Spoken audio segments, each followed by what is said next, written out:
खबर के साथ साथ चैनल को सब्सक्राइब करना ना भूलें। क्लिक कीजिए बेल आइकॉन और बने रहिए हमारे साथ।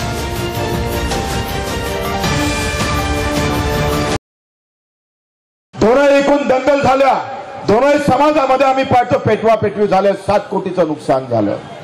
5 रुपयासाठी धर्माच्या नावानं माणसं मेली, पण हक्काचं घर आत्तेक अनेक गरीबाचं हिनावून घेतलं तेव्हा या महाराष्ट्रात या मुंबईत एकही दंगल झाली नाही। हे दुःख आहे। दंगल तर या प्रशासनाच्या विरोधात व्हायला पाहिजे होती, बिल्डराच्या विरोधात दंगल व्हायला पाहिजे होती, पण तुमच्या आमच्या डोक्यात टाकली ते जात आणि धर्म। तुम्हाला पेटवून दिलं जाती आणि धर्माच्या नावानं। आम्ही पाहतो या झोपडपट्टीतला विचार रस्त्यावर आला, तो जाती आणि धर्माच्या नावावर आला। तुमच्या हक्काची लढाई तुमच्या डोक्यातून कधीच काढून टाकली। तुम्हाला हे प्रश्न तुमच्या डोक्यात ठेवलेच नाही, जसं शेतकऱ्याच्या डोक्यात त्याचा शेतीचा प्रश्न ठेवला नाही, अपंग बांधवाच्या डोक्यात त्याचा अपंग बांधवाचा प्रश्न ठेवला नाही। शेतकऱ्यानं मार मार मरावं आणि आता सरकारनं एक पॅकेज जाहीर केलं, म्हणजे वर्षाले 6000 भेटन तुम्हाला। म्हटलं साले हो, वर्षानं 1 लाख लुटता शेतकऱ्याचं आणि 6000 देऊन तुम्ही काय थोबाड रंगावले आले इथे? कुठल्या प्रकारचे सरकार आहे लक्षात घ्या। या देशामध्ये 3500 कोटीचा पुतळा उभारला जातो आणि त्या देशामध्ये आम्ही पाहतो एकाच घरात 2 मावू शकत नाही, तिथे 4-4 लोक झोपते। कुठल्या व्यवस्थेमध्ये राहतोय आम्ही? त्या पोरानं कसा अभ्यास केला पाहिजे, कशा पद्धतीचं त्याच्या घरात वातावरण असतं? कधी जवळून पाहिलं का या पुतळ्या उभारणाऱ्यांनी? 3500 कोटीचा पुतळा त्या देशामध्ये 5000ची औषध भेटत नाही म्हणून आमच्या मायमाऊलीला आत्महत्या करावं लागतं। गरज पुतळ्याची होती का औषधीची होती? गरज पुतळ्याची होती का आमच्या घराची होती? राज्यकर्त्यानं हा कधी विचारच केला नाही। आम्ही त्या विचारावर राज्यकर्त्याला कधी वळवलंच नाही। आम्हाला वाटलं का बाबासाहेब आंबेडकरचा पुतळा केला म्हणजे बाबासाहेब आंबेडकरचे पुतळे लोक एकत्र होतं, छत्रपती शिवरायाचा महाराजाचा पुतळा मोठा केला म्हणजे आम्ही शिवभक्त एकत्र होतो। छत्रपती असते तर पुतळे नाही बांधले असते। मी आई भवानीच्या शक्तीनं सांगतोय, छत्रपतीनं आदेश दिला असता तर झालेल होईल तर पहिले आमच्या गरीबाचं घर होईल, मग आम्ही पाहतोय आमची व्यवस्था होईल। पण विचार आम्ही पुतळा आम्ही पाहतोय, विचार नाव छत्रपतीचं घेतलं पण विचार अफजलखानाचा ठेवला। हे आम्ही ओळखलं पाहिजे। हे जर ओळखलं नाही तुम्ही आम्ही तर बच्चू कडूला किती काय भाषण केलं तर अर्थ उरत नाही।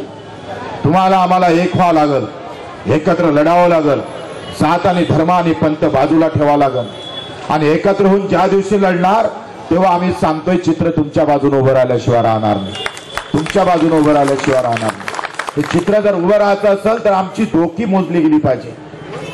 ते तुकडोजी महाराज म्हणायचे, लाकडाचा देव त्याले अग्नीचं भेव, सोन्याचा देव त्याले चोराचं भेव, राजकारणी देव त्याले मताचं भेव। तुमचं मताचं भेव हे राजकारणी देवाले आहे। तुमचे मत आम्ही पाहतो जेवढपर्यंत फिरत नाही। आम्ही आमच्या घरावर पाटी लिहून टाकली पाहिजे, सन्मानानं जेतपर्यंत आपण घरावर पाटी लिहितो, आपलं नाव लिहितोय। उद्यापासून जर तुम्ही फक्त घरावर लिहून ठेवलंय मत मिलेगा, लेकिन जब तक न्याय नहीं मिलेगा, जोपर्यंत न्याय भेटणार नाही तोपर्यंत मत भेटणार नाही। तुम्ही घरावर लिहिलं का आम्ही 3 BHK देतो पण 1 BHK का? आम्ही हा म्हणी लिहिला पाहिजे। देवा धर्माचे नाव आता लई लिहिले आपण, नेत्याचे नाव लई लिहिले आपण। बाप मेला तरी 72 पण नेता जिवंत राहायला पाहिजे, आमचा हा विचार होता आमचा। पण बापाच्या मेल्याचं दुःख नाही झालं आम्हाला, नेता मेल्याचं दुःख झालं आम्हाला। मित्र लक्षात घ्या का हे जतपर्यंत तुम्ही तुमच्या हातात हे लेखणी घेऊन तुम्ही हे घरावर लिहिणार नाही तोपर्यंत राज्यकर्त्याला समजणार नाही। आणि जेव्हा तुम्ही एकत्र व्हाल तेव्हा सगळी लढाई तुमच्या बाजूने उभी राहिल्याशिवाय राहणार नाही। मी प्रामाणिकपणे सांगतोय, शेवट सांगतोय का आम्ही आतापर्यंत ज्या काही आंदोलन केली, आतापर्यंतचा जो काही आमचा राजकीय प्रवास झाला तो अतिशय प्रामाणिकतेचा झाला। त्याच्यात कुठेही आम्ही बेमानी केली नाही, आयुष्यात बेमानी कधी होणार नाही। जेव्हा प्रश्न आम्ही हातात घेऊ तेव्हा आम्ही सांगू का तुम्ही मागे राहा, पण बच्चू कडू तुमच्यापेक्षा 10 फूट समोर आल्याशिवाय राहणार।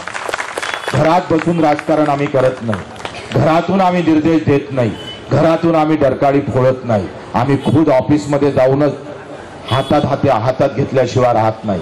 आणि म्हणून तुमची फक्त गरज आहे मतापेक्षा आशीर्वादाची, तुम्ही सोबत येण्याची. बाकीचं काम आम्ही अतिशय प्रामाणिकपणे करूया अशा प्रकारची ग्वाही देतो. आपण सर्व कार्यकर्त्यांना सगळ्यांना मी आभार मानतोय. मित्र, आपणही बहुसंख्येनं आलात. एक निवेदन माझ्याकडे आलं का अमरावतीची गाडी अधिक एक वाढवून द्या, कारण जायला थोडं त्रास होतोय. सगळ्याच भागातले लोक आहेत, अमरावती का असन, नागपूर का असन, सातारा असल. आमच्या बाजूनं बसला होता तो म्हणे मी यूपीचा आहे, माझा बाप इथं आला होता, मला जन्म इथं झाला. आता याला काय म्हणायचं? सगळ्यांना ही मुंबई आवडतं, हीच तर सगळ्यात मोठी गोष्ट चांगली आहे. बरेचदा आम्ही पाहतो का बऱ्याच ठिकाणी आम्ही कुठं दिल्लीला जात नाही, पण मुंबईला येतंय ते काही आम्ही पाहतोय भमकेपणा करायला येत नाही. लक्षात घ्या, पोटाच्या थगडी भरायलाच आम्ही येतोय, हाताला काम घ्यासाठीच आम्ही येतोय. आणि मग ही खऱ्या अर्थानं आमच्या भावना जपून मित्र, मराठी आणि अमराठी हा विषय थोडासा बाजूला ठेवावा लागेल आणि आमचा विषय खऱ्या अर्थानं अजेंड्यावर आणावा लागेल. चव्हाट्यावर जेपर्यंत तुमच्या हक्काचा विषय येणार नाही तोपर्यंत न्याय भेटू शकत नाही. एक काळ्या दगडावरची पांढरी रेषा आहे. आपल्याकडून अपेक्षा करतोय सर्वांना का आपण सर्वांनी आम्हाला साथ द्यावं. काही कार्यकर्ता कुठं चुकत असेल तर सरळ आम्हाला सांगावं. कार्यकर्त्यांनी सुद्धा चूक करता कामा नये, कारण आपली लढाई अतिशय सामान्य माणसाची आहे, अतिशय शेवटच्या माणसाची आहे. आणि तुम्ही जर बेमानी केली तर मग पुन्हा यांनी कुठं जावं हा पुन्हा प्रश्न निर्माण होईल.